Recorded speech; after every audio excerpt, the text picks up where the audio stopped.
You're listening to Conversations Live. I'm speaking with legend Nile Rodgers. We're talking about his journey in life, what really molded him in life. He was talking about the gift of music that his father gave him and how his circumstances molded him. In his book, this is all chronicled in Le Freak, an upside-down story of family, disco, and destiny. Another part where I think the family and destiny come together now is when you talk about Emmett, who was the boyfriend of your grandmother, Lenora, and you talk about this great lesson, and I think young people can really benefit from this, and that is the importance not only of hard work, but of doing your very best in everything you do. Talk to us about how being in that airport, going to work with him, helped you to realize what was really important and how to get to where you wanted to in life. Yeah, you're talking about the big turning point.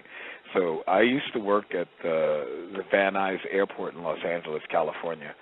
And, the only black people, for the most part, who came into that airport were people like us who were cleaning the airport, except Ray Charles. Ray Charles owned a private plane, and Ray Charles was a pilot. Now, he wasn't, he wasn't an official pilot because he was blind, but everybody knew that he could fly the plane. And the big story now, sometimes when you hear these types of stories, they're a little bit of, they're exaggerated somewhat, but when you're a child and you hear them, you take this stuff as fact. And I've talked to many members of his family, and I've talked to a lot of people who worked at the airport and a lot of aviators. And so somewhere between my story and the big gigantic legend is the truth. But basically what happened is Ray and his crew were flying to a gig, and it was very low ceiling, low visibility, and you had to land with instruments, ILS as they say, instrument landing system, and somehow the way the story went was that Brother Ray, as they used to call him, was able to bring down the plane in this very thick suit, because as far as he was concerned, it was the same anyway. They were just giving him the instrument readings. And when I heard this story, all I kept thinking about is, my God. Now, remember, I'm a child, and of course I'm not really comparing myself to Ray Charles, who in my household was legendary, but still it was just the actions to think that this man could do something so tremendous. And it was not just for himself, but for everybody else, because I'm thinking he saved everyone's life. And they wound up going and playing the show.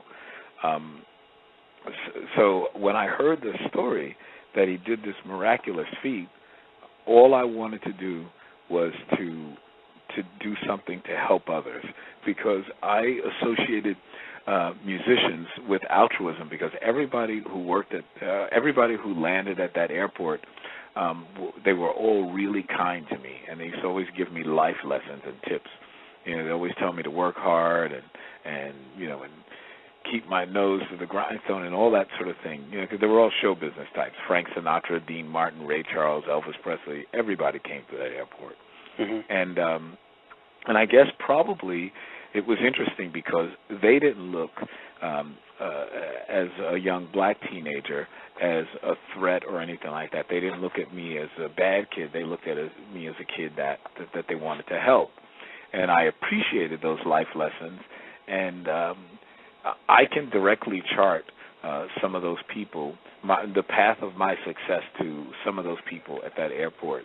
The first gig that I got with a professional band was with a group called New York City, and they were on a record label that was owned by a man named Wes Farrell, who in fact was Frank Sinatra. He was Frank Sinatra's son-in-law. He married Christina Sinatra, and the airplane that I used to clean up all the time was called the Christina II, named after Frank's daughter.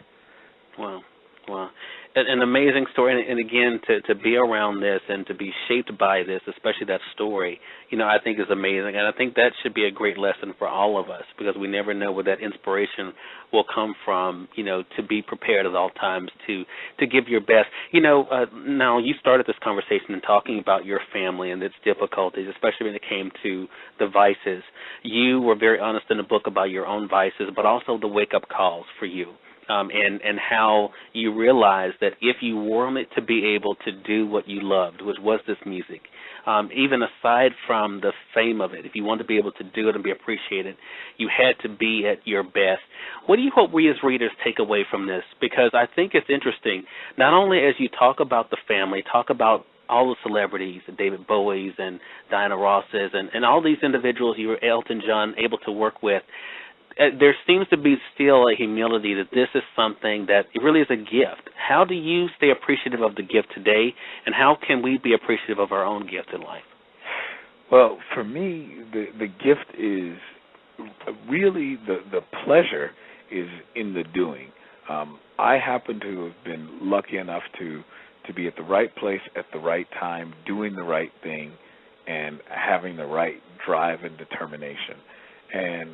But I always loved making music, even when I wasn't really getting paid. Mm-hmm. The fact is that my first job out of high school was with Sesame Street, and I started doing well at a very early age. But as we all know, in the music business, it's fraught with ups and downs.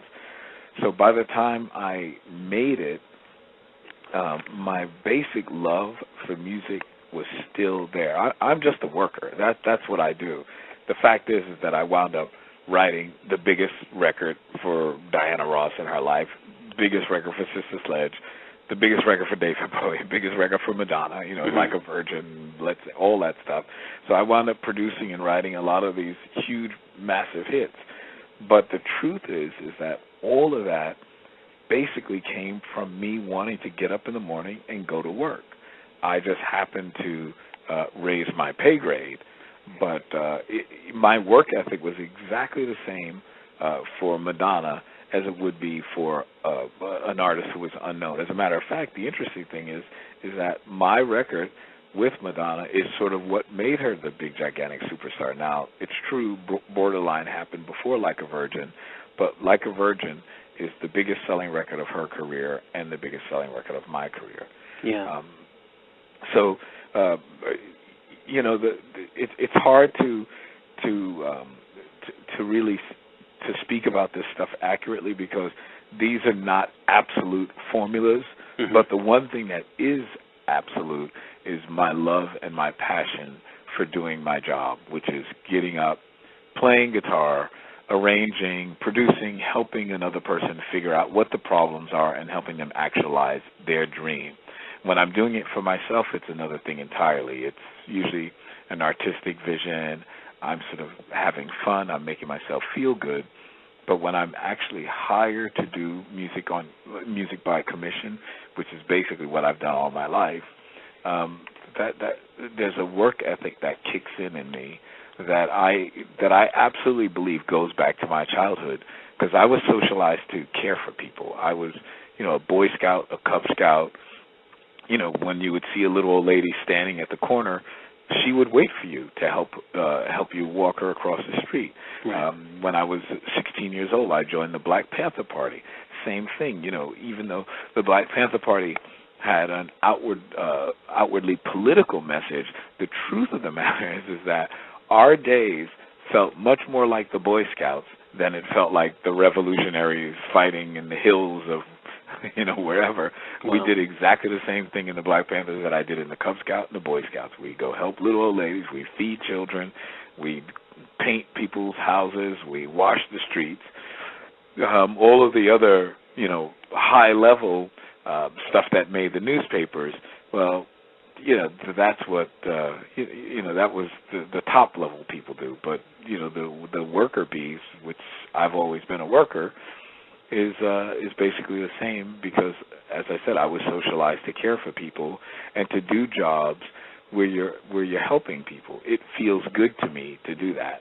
Yeah. And my style of record production is basically a variation on that theme.